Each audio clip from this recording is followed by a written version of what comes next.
மக்கள் நல கூட்டணி மற்றும் தேமுதிக தலைவர்கள் சென்னை எழும்பூரில் உள்ள மதிமுக அலுவலகத்தில் செய்தியாளர்களை சந்தித்து வருகின்றனர். அதன் நேரடி காட்சிகளை பார்ப்போம். விமர்சித்து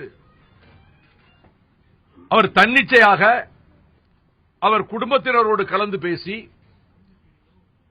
மக்கள் நல கூட்டணியோடு உடன்பாடு வைப்பதாக 23ஆம் தேதி அறிவித்தது எங்களுக்கு பெரும் அதிர்ச்சியை தந்தது. கட்சியில் தொண்டர்களையோ கட்சிக்காரர்களையோ மதிக்காமல் அவர்களிடம் கருத்துக்கள் கேட்காமல் தன்னிச்சையாக இந்த முடிவு எடுத்திருக்கிறார். நேர்காணலில் வந்தவர்கள் பலரும் இடமும் திமுகவோடு கூட்டணி வைப்பது போன்ற ஒரு தோற்றத்தை ஏற்படுத்தி அதன் பிறகு திடீரென்று 23ஆம் தேதி காலை 8 மணிக்கு கோயம்பேடு அலுவலகத்துக்கு வரச் சொல்லி இந்த மாதிரி கூட்டணி முடிவு என்று சொன்னது எங்களுக்கு மிக அதிர்ச்சியாக இருந்தது என்றும் அதனை தொடர்ந்து மிக கடுமையான விமர்சனங்கள். தற்கொலை முடிவென்று இன்னொருவர் சொல்லுகிறார். இவ்வளவு சொல்லி அதற்கு பிறகு நாங்கள் கட்சியை விட்டு விலகவில்லை என்கிறார். நாங்கள் தான் தேமுதிக என்கிறார். இது எனக்கு வரலாறு திரும்புவதைப் போல 2006ஆம் ஆண்டு சம்பவங்களை அப்படியே படம் பிடித்து காட்டுகிறது.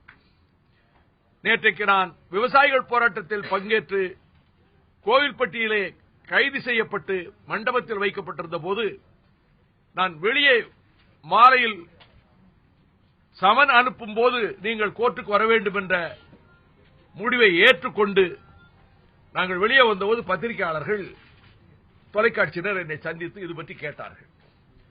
அப்பொழுது நான் சொன்னேன், 2006ஆம் ஆண்டு சிறையில் இருக்கிற போது என்னை இருமுறை அண்ணன் கலைஞர் பார்த்தார். பிறகு கோர்ட்ல வந்து காத்து கிடந்தார். ஒரு நாள் 3 மணி நேரம் ஏசி இல்லாத அந்த கோர்ட்ல ஜாமீனில் நான் வெளிவர வேண்டும் என்பதற்காக வந்து காத்திருந்தார். அவர் வற்புறுத்தினால்தான் நான் பிழைக்கு ஜாமீனுக்கு நான் மனு போட்டேன். பிரச்சாரத்துக்கு நீ வர வேண்டும் என்று சொன்னார். இதுல என்னவென்றால் நான் சிறையில் இருக்கும் போதே எனக்கு தெரியாமல் எங்களுக்கு 2 தொகுதிகளில் 2 வேட்பாளரை அறிவித்தார். எல் கணேசனையும் செஞ்சி ராமச்சந்திரனையும். நான் மாலை பத்திரிகையில் தான் சிறையில் தெரிந்து கொள்கிறேன். 4 தொகுதிகள் ஒதுக்கப்பட்டது.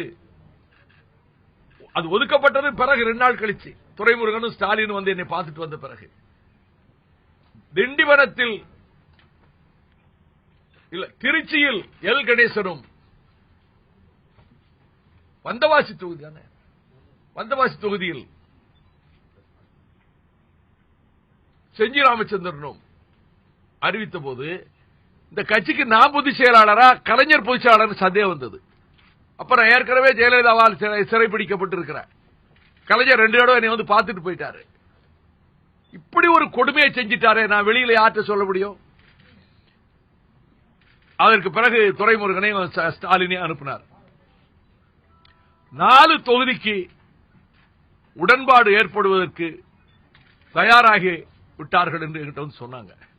நான் துரைமுருகன் கிட்ட ஸ்டாலின் சொன்னேன், 6 தொகுதிக்கு குறையாம நாங்க நிக்க விரும்புறோம்.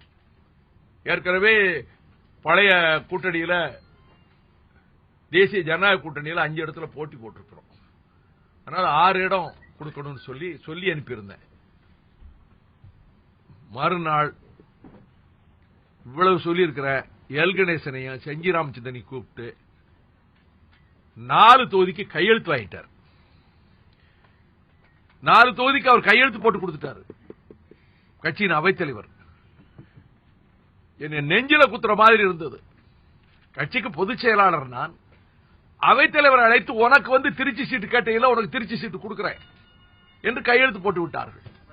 நான் 14ஆம் தேதி பிணையில விடுதலையாகி வந்த வேலூர் ஜெயிலில் இருந்து பிப்ரவரி 14ஆம் தேதி 2004ஆம் ஆண்டு நாங்க வரும்போது 25,000 பேர் இருக்காங்க வேலூர்ல என்னை வரவேற்றவங்க. ஒவ்வொரு ஊர்லயும் பல்லாயிரக்கணக்கான மக்கள். பல்லாவரத்துல கடல் மாதிரி மக்கள். நான் ஓபன் வேன்ல மேல இருந்து மக்கள்கிட்ட பேசிக்கிட்டே வரேன். போன் வருது. ஆற்காடு வீராசாமி போன் பண்றாரு. 7:30 மணிக்குள்ள வந்தா தான் அறிவாலயத்தில் பார்க்க முடியும். கலைஞர் ரொம்ப நேரமா காத்துக்கிட்டு இருக்கிறாரு. எனக்கு மக்கள் வரவேற்பு அவர்களுக்கு சகிக்கல.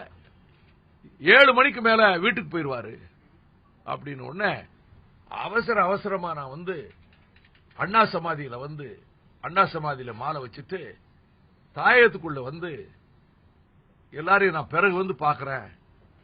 அவ்வளவு பேர் 1.25 வருஷமா ஜெயில இருந்தவன் அங்க போனேன் அறிவாலயத்துக்கு. அன்றைக்கு என்னை பற்றி ஒரு நல்ல கவிதை எழுதியிருந்தார். வீரன் தீரன் சூரன் அவர் போல வழக்கம் போல எழுதுவார். நான் உள்ள போன உடனே இந்த கவிதையை தூக்கி கொடுத்தார். மாலை முரசுல வந்திருக்குன்னு, நல்லா இருக்குன்னு அப்படின்னு. பொன்னாடி எல்லாம் போத்து முடிச்ச உடனே அண்ணன் கொஞ்சம் உங்கள்கிட்ட தனியா பேசணும் அப்படின்னு. உங்களுக்கு கலைஞருடைய ரூம்ல தெரியும், ஒரு சின்ன இன்னொரு கேபின் ரூம் இருக்கு, அது பார்த்துருப்பீங்க நீங்க. அதுக்குள்ள போய் உட்கார்ந்த உடனே அண்ணன் ஒரே ஒரு வேண்டுகோள், பழனி தொகுதி அல்லது திருச்செங்கோடு தொகுதி ரெண்டுல ஒரு தொகுதி கணேசமூர்த்திக்காக கேட்கிறேன் கொடுங்க அப்படின்னு. பழனி தொகுதியெல்லாம் இல்லைன்னா காங்கிரஸ் வந்து உடன்பாடு இல்லைன்ட்டாங்க. திருச்செங்கோடெல்லாம் கொடுக்கவே முடியாது, நீங்க நினைச்சா கொடுக்கலான்னு. அந்த பேச்சை பேசாதீங்கன்னு எழுந்திருச்சாரு. எனக்கு அண்ணன் மன்றாடி கேட்கிறேன்னு, கணேஷ் அந்த கொங்கு பெல்ட்ல எங்களுக்கு ஆள் இல்லைன்னா, கொங்கு பெல்ட் எங்களுக்கு ரொம்ப ஸ்ட்ராங் கட்சி, தென் மாவட்டங்களை விட எம்டிஎம்கேக்கு ஸ்ட்ராங் அதுதான். அங்கதான் வந்து கரூர்ல குளித்தல 2லயும் நாங்க தனியா நின்று முனிசிபல் எலெக்ஷன்ல ஜெயிச்சோம். 9 முனிசிபாலிட்டி, அந்த 2 முனிசிபாலிட்டி. கொங்கு பெல்ட்ல எங்களை க்ளோஸ் பண்ணுங்க பண்ணிட்டாரு. அண்ணே மன்றாடி கெஞ்சி கேட்கிறேன், கணேசமூர்த்திக்காக தான் கேட்கிறேன், ஒரு சீட்டு கொடுங்க. அதெல்லாம் முடியாதுன்னு இப்படி எழுந்திருச்சாரு. எழுந்திருச்ச உடனே இவன் மனசுக்குள்ள கோபம் இருக்கும்னு நினைச்சுட்டு, வைகோ எனக்கு பிறகு இந்த கட்சி இருக்காது, உங்க கட்சி தான் இருக்கும், நான் அண்ணா மேல ஆணையா சொல்றேன். அவர் சொன்னது, எனக்கு பிறகு என் கட்சி இருக்காது, உங்க கட்சி தான் இருக்கும்னாரு. ஏன்னா இப்படி பேசுறீங்க, நீங்க 100 வயசுக்கு மேல இருப்பீங்க, கட்சி இருக்கும்னு ஏன்னா இதை பேசுறீங்க? அதாவது சீட்டு கேட்டா நம்ம கொடுக்கல, இவன் வருத்தப்படுவான்.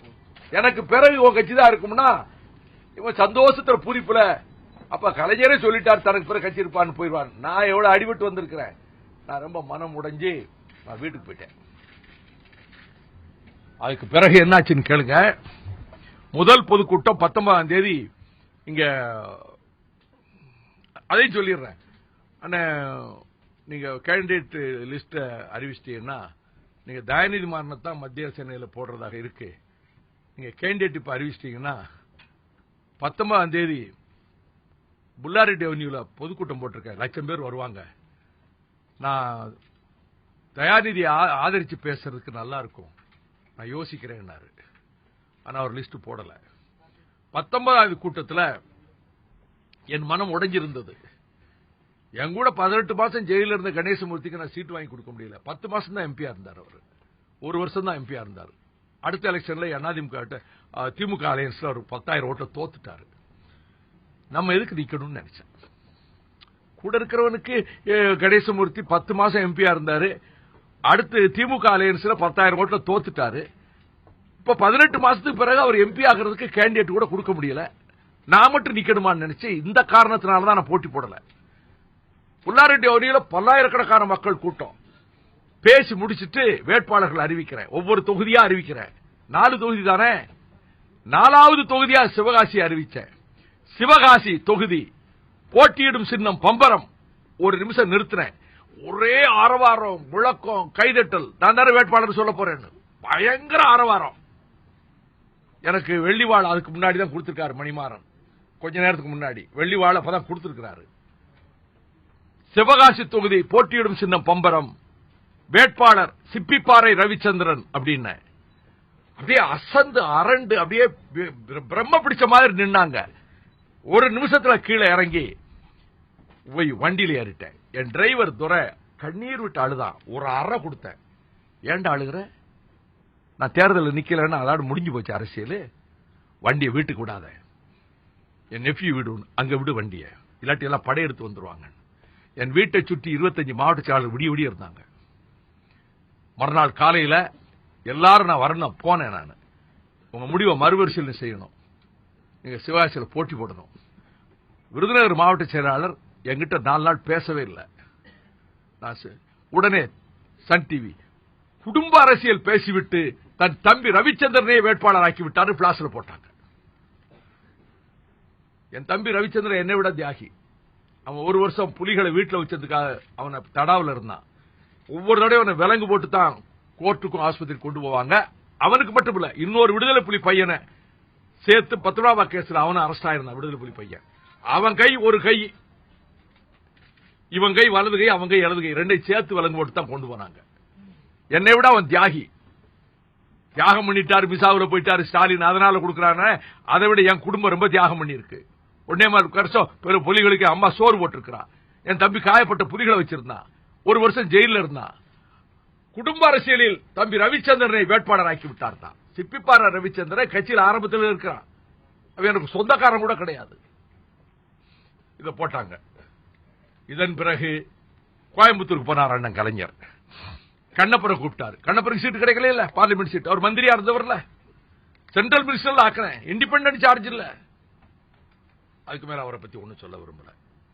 அவரை கூப்பிட்டு, என்ன கண்ணப்பன் வைகோ ஏன் போட்டி போடல சிவகாசியில? தெரியாது. இப்படி தெரிஞ்சிருந்தா அந்த சீட்டை உங்களுக்கு கொடுத்திருப்பனே திருச்செங்கோட. என்கிட்ட திருச்செங்கோடு கொடுக்கவே முடியாது, அலையன்ஸே உடஞ்சிரும்னாரு. கண்ணப்பனை கூப்பிட்டு, என்ன கண்ணப்பன் வைகோ போட்டி போட மாட்டாரு, சிவகாசி நான் கொடுத்திருக்க மாட்டேனே, உங்களுக்கு கொடுத்திருப்பனே திருச்செங்கோட்டை.